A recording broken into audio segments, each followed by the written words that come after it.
Welcome in, ladies and gentlemen. Sergeant Moose here, back with another Killer Clowns from Outer Space video. And today is June 10th, guys. We have a new patch rolling out, coming in to address some of the bugs, guys. We're going to go over that. But first and foremost, I just want to mention, guys, this game is a ton of fun. But there are some bugs within the game that are currently plaguing it. So we're going to see if some of them are getting worked out, and we'll talk about them as we go. So we have some general fixes today, which is crash fixes.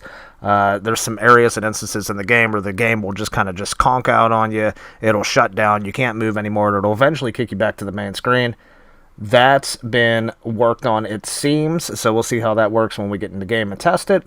There's also various fixes and improvements to the matchmaking and party system. There have been some issues with the party systems. I know whenever I've tried to invite some friends sometimes, they accept the invite, they'll get stuck in an endless loop trying to get into my party, and they have to close out the game, or I have to close out the game. We have to redo the whole thing. So hopefully we see some progress there with that as well.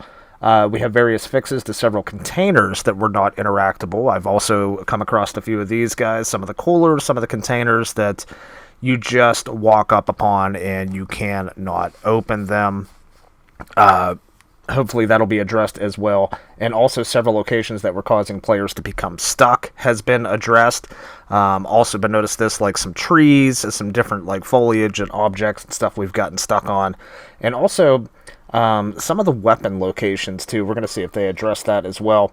But they also fixed an issue where one of the ice cream trucks escapes on the downtown Crescent Cove map was blocking players from escaping. Now I do know that me and my friend Big Bezo, we both fell victim to this escape where we were trying to get out. We were able to make it out easily, but we got stuck on an invisible wall trying to leave the truck, and we ended up dying. So it is good to see that that has been addressed as well.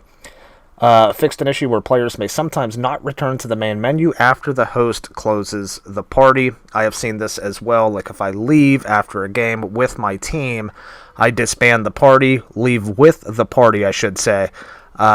Sometimes they'll not be with me. They'll be starting a new game by themselves, or else they'll be back in the main screen by themselves, not in my party. So hopefully that's been addressed as well.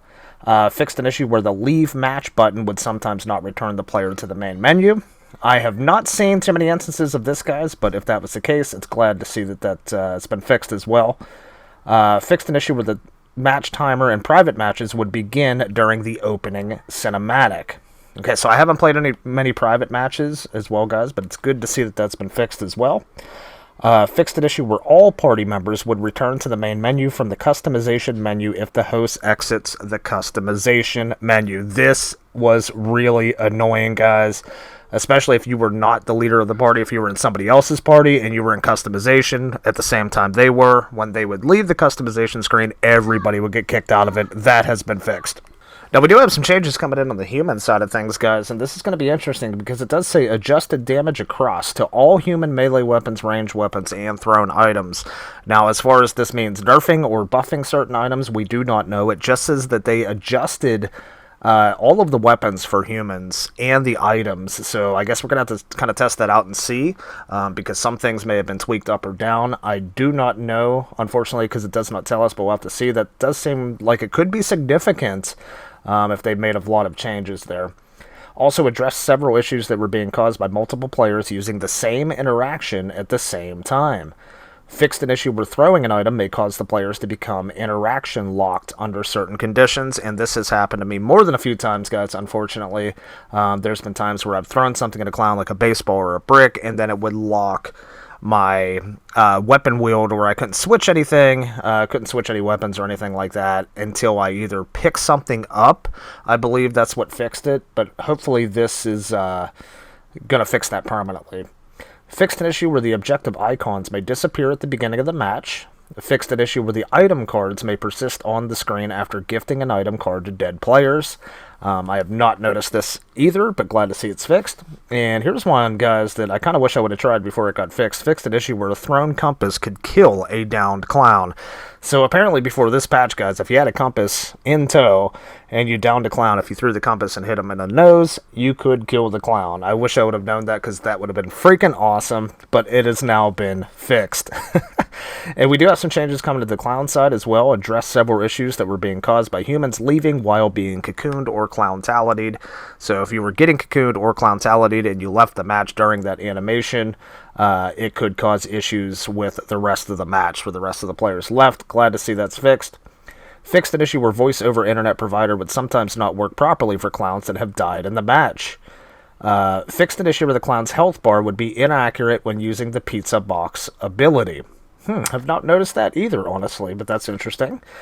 Fixed an issue where the Penashot was unable to hit players when in point-blank range. Glad that's fixed as well. They've done a lot of good work with the Penashot, and it does appear that it's getting even better now. So that's good.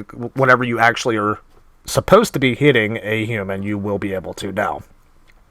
Fixed an issue where several weapons were unable to cottonize objectives under certain conditions. Another amazing fix, guys. There were several cotton candy weapons that will not cottonize objects, so that'll be one of the first things we're going to test to make sure that they all do. That will be amazing if they do, of course. And fixed an issue where the lackey spawn timer was becoming desynced. That is it for the patch notes, guys. It does seem like there are some really, really good quality of life fixes in here. Quick fixes, too, which I'm really glad to see. We're going to get in here and test some of this stuff out to make sure that everything's working as intended. But yeah, that's the patch notes for today, guys. I hope you guys enjoyed that. Let me know your thoughts down below. Anything you'd like to see.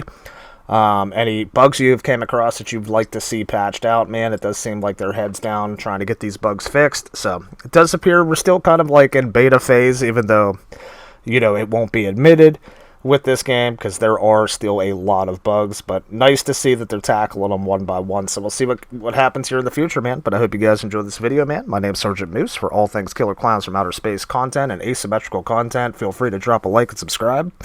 And I'll see you guys on the next one, man. Take care.